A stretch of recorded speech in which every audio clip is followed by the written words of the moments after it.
কি সুন্দর বিরিয়ানি, ধোঁয়া উঠতেছে, কিন্তু সেগুলো ফেলে দিচ্ছে।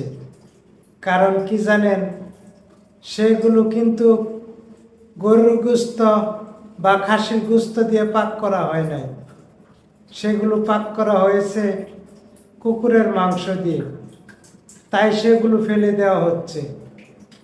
আমরা কিন্তু অনেকে আছি রাস্তার পাশে বিরিয়ানি খাই, অনেক কিছুই খাই, কিন্তু সেগুলা খাওয়া ঠিক না।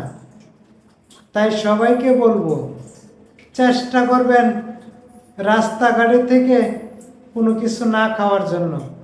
দেখেন এই বিরিয়ানিগুলো কিন্তু কত সুন্দর করে পাক করা হয়েছে, কিন্তু সেটার কারণ সেটা হয়েছে কুকুরের গোস্ত দিয়ে পাক করা হয়েছে।